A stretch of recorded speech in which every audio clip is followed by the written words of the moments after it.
This is the iPhone 12 Pro. It is beautiful. I just like holding this thing.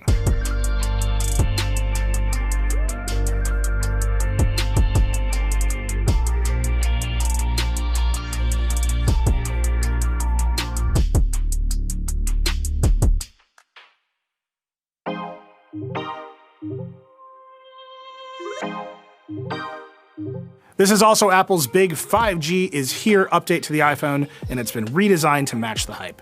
New design, new video capabilities, new MagSafe charging system, new processor, and of course, one extra G, making it 5 Gs in total. That's not how it works. That's not how it works.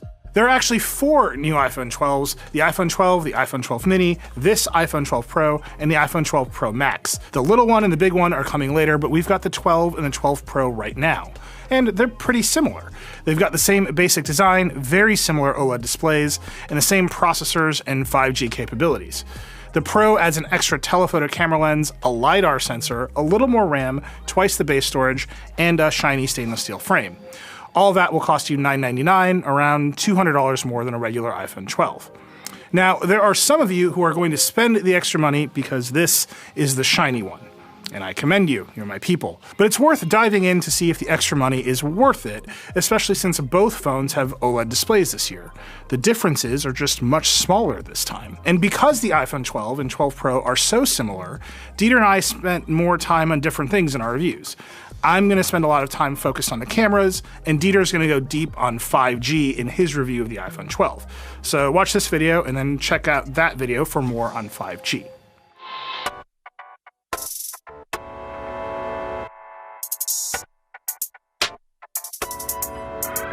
The iPhone 12 and 12 Pro share the same fundamental new design, which is very squared off and very flat, like shockingly flat. Almost every other phone has a curved edge and an obvious border between the display and the frame, but the iPhone 12 all just feels like a single piece. It reminds me a little of the iPhone 5, but more importantly, it looks and feels very different than any other modern phone.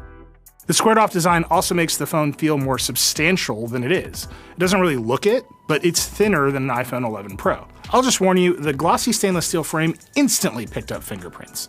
Even still, this is the first iPhone in a long time that I've been sad about putting into a case. It's just nice to look at. The front of the phone is covered in what Apple calls ceramic shield. It's a hybrid of glass and ceramic, and Apple says all in all, the phone has 4 times better drop performance than the iPhone 11s. I drop my phone a lot, so I'm excited to see how this goes. On the back, it's the same glass as last year, but the new design also improves drop performance according to Apple. We'll have to see. One thing Apple would not tell me is how resistant the stainless steel frame is to nicks and scratches, so I guess we'll find out. The OLED display is slightly larger than the iPhone 11 Pro at 6.1 inches, and the phone is slightly taller as a result. The display is otherwise basically the same as last year in terms of brightness and pixel density, which means it looks excellent. Although it is still a 60 Hz refresh rate, which means it's falling behind almost every high-end Android phone and Apple's own iPad Pro. The bezels and notch at the top are still the same size, which means eventually you just won't notice them. If you're an early adopter, you will notice that some apps need to be updated for this new screen size. Instagram is a little broken, as usual. But as usual, I'd expect those sorts of updates to come around pretty quickly. There are the familiar antenna gaps around the side of the phone, and of course, this little window, which is a millimeter wave antenna for ultra-wideband 5G on Verizon. A lot of you asked if covering this antenna would affect performance. Apple told us that it shouldn't, and there are other antennas on the phone that might be active at any given time as well, and that the company doesn't have any formal guidance on how to hold the phone. Seriously, we asked, that was the answer. You wouldn't know it by looking at it, but there's a new hardware feature on the back of the phone called MagSafe. That's Apple's new magnetic wireless charging and mount system, which, let's be honest, feels like step 1 towards getting rid of the Lightning port entirely. Here's what MagSafe can do. If the cord was longer, it would let you use a wireless charger while your phone battery's dying and you're lying on the couch or in bed, because the puck sticks to the phone. You see what I'm saying here? This was a thing wireless charging couldn't do, and Apple solved it with magnets. It is very clever, and we can all see where this is obviously going in the future. In addition to the magnets around the charging coil, there's also an additional alignment magnet at the bottom that holds things in place, like Apple's wallet accessory. It's neat, and there are already third-party chargers and car mounts and things being announced. If you use Apple's $39 MagSafe charger, you can get fast 15-watt charging, which is nice, but you'll need to bring your own 20-watt USB-C power adapter. So it's a pretty expensive proposition. If you don't want to pay that much, you can just use any regular Qi wireless charger for up to 7.5-watt charging, and Apple says third parties will be able to build approved MagSafe chargers in the future, so I hope there are some cheaper options soon. The actual MagSafe charger is pretty big. It's way bigger than an Apple Watch charger, and it's definitely bigger than a Lightning plug. So it's not all terrific, but at least for now, the whole deal is optional. For now. One thing I'll note is that Apple claims taking cases on and off the phone is easier because of these magnets, and I have no idea what they're talking about. It seems just the same as ever with Apple's cases, and I'm hoping we see some cooler third-party cases in the future. I thought the iPhone 11 Pro cameras were terrific for a smartphone, and the iPhone 12 Pro is a solid step forward, but most of the improvements are fairly minor. The main camera has a very slightly faster lens than last year, which helps it in low light, and Apple's new Smart HDR3 processing seems to be a little smarter. The noise reduction looks better than the iPhone 11, photos look less grainy, and there's a little more detail. The photos are also slightly more contrasty. Every year Apple seems to be more willing to let highlights be highlights and shadows be shadows, which is a look I'm personally fond of. All the cameras on the phone can do night mode now, which is very nice to have, especially on the front camera, but don't expect any magic here. That main wide camera is by far the best camera on the phone, and it still takes by far the best night mode photos, so it's the one you should use most often. There are some other small but noticeable improvements over the 11 Pro. The ultra-wide lens distorts a little less at the edges, and photos from the ultra-wide and telephoto are a tad bit sharper and more detailed. The 12 Pro also has a new LiDAR sensor on the back, something we first saw on the iPad Pro. If you were deep into AR gimmicks, you're gonna love the LiDAR sensor. It makes AR gimmicks better than ever. But where I think most people will take advantage of the LiDAR sensor is in the camera, where it allows for way faster focusing in low light and allows for night mode portrait shots, which is something the Pixel 5 added this year as well. And in low light, the iPhone 12 Pro outperforms the 11 Pro in both regular and portrait modes. Images are in better focus with better details. But that is the extent of the LiDAR sensor's value right now. AR gimmicks and slightly better low light photos. When you take photos in regular light, the camera focuses just like always. The LiDAR sensor isn't active. So if you don't find yourself taking a lot of portraits in the dark, and you're not constantly placing virtual chairs around your room or whatever, I think the LiDAR sensor is mostly there so Apple and other people can figure out what to do with it. Compared to the Pixel 5 and my Note 20 Ultra, the iPhone 12 Pro delivers exactly what we've come to expect from Apple. Great photos in almost every case with balanced colors and great details. I still prefer the Pixel look ever so slightly, and I know there are people who love Samsung's crazy colors. But the iPhone 12 Pro slightly improves from the 11 Pro in most situations, adds the ability to get usable shots in even harder edge cases, and when it comes to video, the iPhone is way ahead of the curve. So overall, it's still by far the most versatile and powerful camera you can get on a phone. We still have to test the iPhone 12 Pro Max, which has a much larger main camera sensor, but we're just gonna have to wait for that.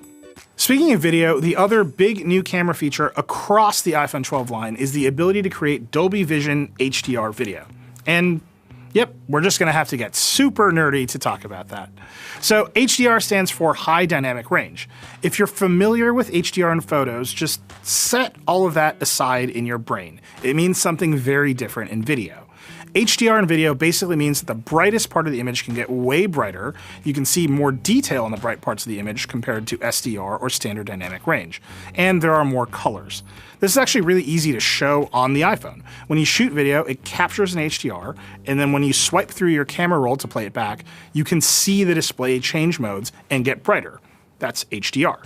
Now, over the past few years, it's gotten pretty easy to watch HDR video. Almost every new TV and phone supports HDR, and most of the major streaming services offer movies and TV shows in HDR.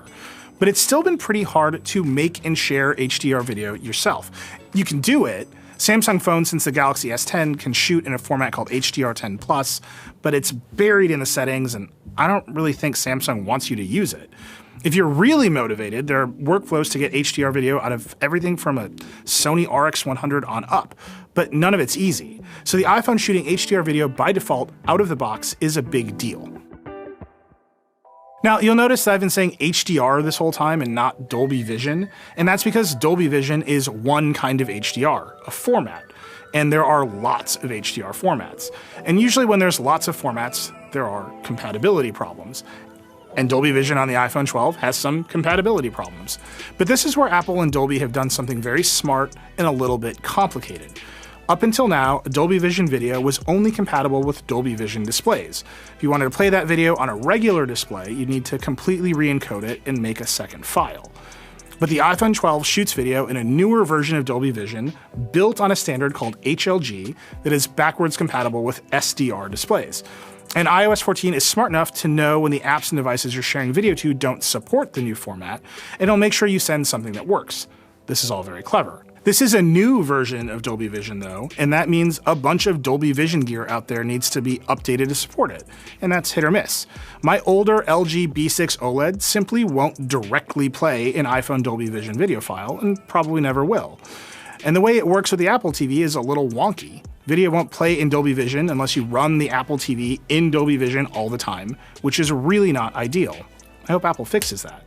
All those other TVs out there with AirPlay 2 from Samsung and Sony and Vizio, we're just gonna have to see how it goes. And if you have a Mac, Dolby Vision won't be supported until Big Sur comes out, and we don't really know when that's gonna be. All that said, most people watch their smartphone videos on their smartphones, and iPhone 12 Dolby Vision video looks super bright and colorful on the iPhone 12 display, and when I shared it to other newer iPhones and iPads that support HDR. But to really test video on the iPhone 12 Pro, I brought in a pro. That is high praise. I'll take it. Okay, so there are 3 things I noticed when shooting video with the iPhone 12 Pro. It has that same great level of detail we've come to expect from iPhone video. It has brighter footage at night, but it's also got light reflections for days. So the iPhone 12 Pro, it can shoot up to 4K at 60 frames per second and 1080p at 240 frames per second, just like the 11 Pro. And I was really impressed with the video capabilities on the 11 Pro last year. With the 12 Pro, well, it's no different. Like, it's actually kind of hard to tell the difference between footage from the 11 and 12. I mean, sure, if you are putting them side by side and really looking for a difference, you'll find one. But otherwise, I mean, in perfect lighting conditions, the video's beautiful. Colors are still punchy, the details are crisp, and it can handle skin tones really well. Now, the 12's footage is the slightest bit warmer during the day, but where you'll actually start to see a real difference is at night. And that's because the 12 Pro has a wider aperture, and therefore it's just a bit brighter at night. And it does a nice job of smoothing blacks to combat noise. The main sensor is certainly the brightest, and once you switch over to the ultra wide, things get a bit darker. But more concerning is when shooting at night and using that main sensor, there are dots for days. Look at all these dots! Any light coming directly into the lens, such as headlights from cars, casts a lot of light reflections onto the image, and it is quite distracting and certainly not ideal. Now, this was a problem with footage from the iPhone 11 Pro, and that problem, it just hasn't gone away. But overall, this camera system continues to be great, and when you're playing it back on a device that supports Dolby Vision video files, it looks incredibly colorful and punchy. I'm more excited to put the iPhone 12 Pro Max to the test though. I mean, Apple's really boasting this camera system. It's got a wider aperture, it's got a larger sensor, and it's gonna be using optical image stabilization. Those are things I am hella excited for. Plus, I really wanna test it against the Note 20 Ultra because honestly, that video system with 8K was insane. Okay, back to Nilay. All right, they let me do an entire HDR metadata explainer before I talked about 5G, so now I have to talk about 5G. 5G is fine. It's there. If you live in a 5G service area, it works. One thing 5G does let you do is make FaceTime calls in HD on cellular for the first time. So let's give Dieter a call and see what the rest of his 5G testing review. Hey, buddy. Hey, man, how's it going? Pretty good. You look very, very sharp. Are you calling me on 5G? That's horrible. I refuse to make this ad with you. We have come, though, to the point of our video where we're talking about 5G. We only talked about it a little. I know you're going deep on it. Yeah. What's it like? So when I can find 5G, it's actually pretty good, better than I expected, but I have to find it, especially with Verizon's ultra-wideband. You literally have to be standing on the right street corner and you got to go look for it on a map. So it's really fast, but it's not really everywhere. Yeah, that's the same for me too. There's a spot across the street from the office where I get it and it's really fast. I literally cross the street and it goes away, which, Yeah. I don't know, man. It feels like it's not worth buying the phone for, but it's very nice if you can get it. Yeah, it's like a bonus if you have it. There's also a lot of really fiddly details. So, for example, if you are on 5G, but the phone doesn't think you need 5G, you just get LTE, but it still shows you 5G in the status bar. You know what? There's actually a bunch of other stuff. You should just watch my review of the iPhone 12. Well, don't do that yet. Finish watching this review and then go watch Dieter's review. All right, man. Thanks so much. Say goodbye, everybody. You guys. We miss you. See you guys. The iPhone 12 Pro has Apple's new A14 Bionic processor, which is the first 5nm chip in a smartphone, and it seems lightning fast. Of course, I said the same thing last year about the A13 Bionic, and the year before that about the A12 Bionic, and phones with those chips don't necessarily feel slow now. Apple still sells the iPhone 11 and iPhone XR with those chips in them. I continue to think that Apple's commanding performance lead is more valuable to people at the end of a phone's lifecycle than at the beginning. This phone is so fast that it'll stay fast for a long time. That's pretty great. There's a U1 chip in the iPhone 12 Pro, just like the 11 Pro, and just like the 11 Pro, it's still pretty much good for AirDrop. Apple does say that some neat U1 features are coming to the new HomePod Mini, so we'll have to see how those pan out, and if this whole system is ever really used for all of the things it seems like it can do. Testing battery life on the iPhone 12 Pro was probably the hardest thing to do, since I don't live anywhere close to a 5G service area, and I was only back in New York City for a single day to shoot this video. But in that single day, it felt like the battery on the iPhone 12 Pro died a little bit faster than I expected. After around 2.5 hours of screen time, I was at about 18 or 20%. Of course, we were using 5G a lot for testing, and using the millimeter wave radio in particular drains the battery faster, so it's hard to say how representative this is.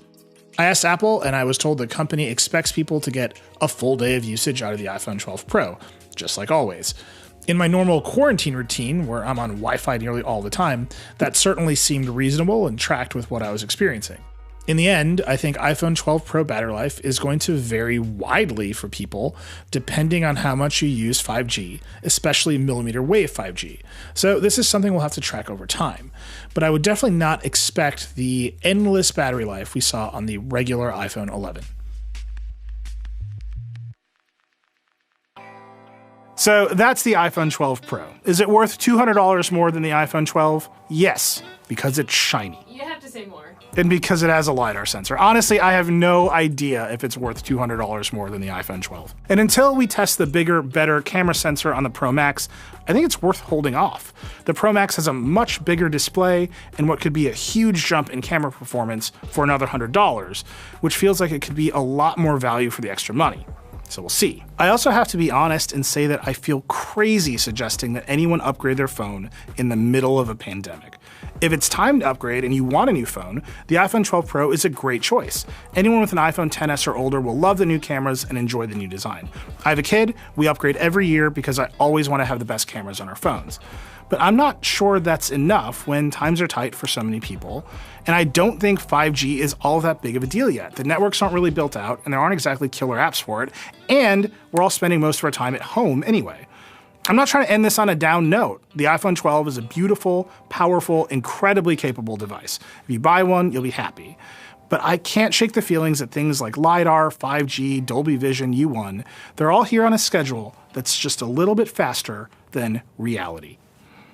Hey everybody, like I said, I focused on the cameras and Dolby Vision in this review. If you want to know more about 5G on the new iPhones, go check out Dieter's review of the iPhone 12.